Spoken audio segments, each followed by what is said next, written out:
Before this story begins, I want you to prepare yourself. Tonight will not just be scary, tonight will be wrong. This is a story about a building that should have been empty, a job that seemed too simple, and a man who made one mistake he could never undo. It's a story about what happens when you break the rules and something inside the building decides that you no longer belong. If you're watching this at night in complete silence, you might want to turn on the light, because after this video, you will never look at an empty building the same way again. Welcome to the shadows. I am the Midnight Shadow, and tonight, I'm going to tell you a story that will be very hard to forget. Listen carefully.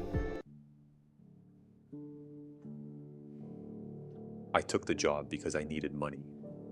There was nothing special about it at first.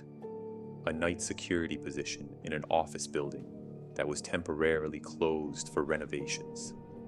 No employees, no visitors, just me sitting at a desk, watching cameras, making sure no one broke in. The pay was unusually high for something so simple. That should have been the first warning, but I ignored it.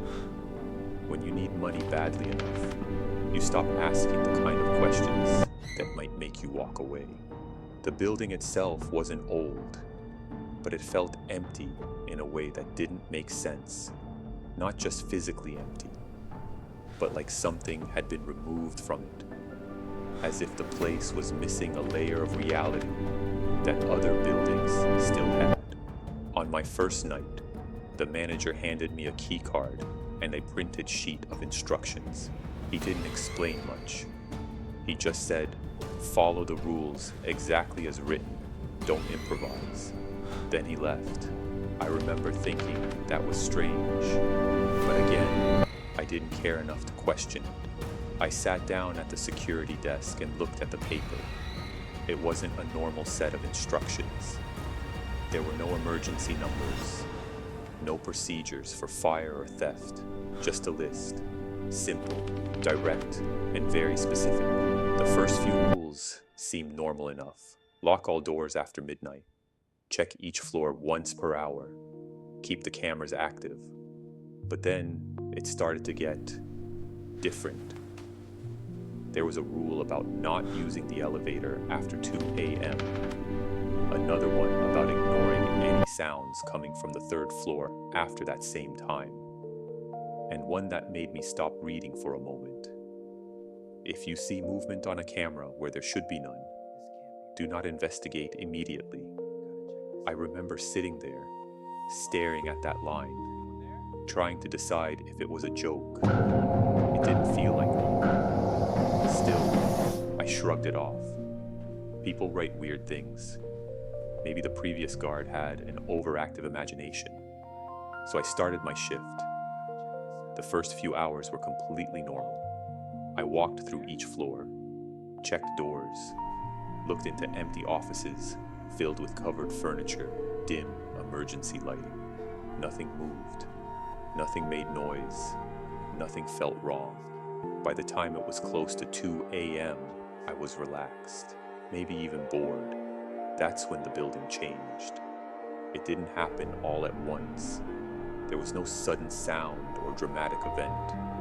It was more subtle than that. The background noise disappeared. At first, I didn't even notice it consciously. It was just a feeling that something was missing. The faint hum of electricity, the distant echo of the city outside, the soft mechanical sounds that every building has. All of it was gone. It was replaced with something else. Silence that felt heavy. I looked at the clock. 2:03 a.m. I remembered one of the rules and glanced at the elevator panel. The lights were still on, but something about them seemed dimmer than before. I told myself I was imagining things. Then one of the cameras flickered, just for a second. It showed the hallway on the third floor. and for that one moment, I thought I saw something move.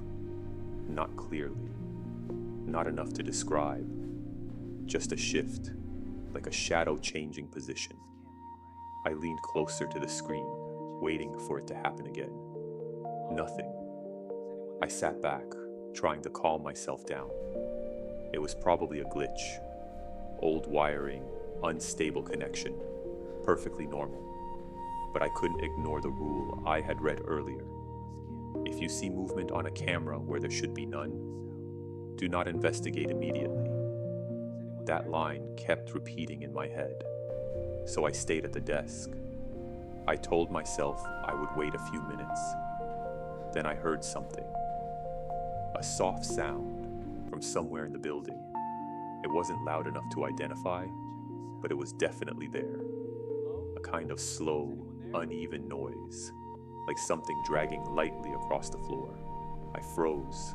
The sound came again, longer this time. It was coming from above me, from the third floor. I looked at the clock again, 2:17 a.m., and that's when I realized something else. The cameras were no longer showing live footage. They were slightly delayed. I could see myself on one of the monitors, but the movement didn't match exactly. It was off by maybe half a second. That shouldn't happen. I stood up slowly, not taking my eyes off the screens. On the third floor camera, the hallway was empty, but something about it felt wrong. The shadows were deeper than they should be. The far end of the hallway looked darker, almost like the light wasn't reaching it anymore. Then the sound came again, louder, dragging, closer. I knew I wasn't supposed to go up there. Every instinct told me to stay at the desk and ignore it. But something else was pushing me to move. Curiosity, or maybe something worse. I grabbed the flashlight and headed toward the stairs. The moment I opened the stairwell door, I felt it.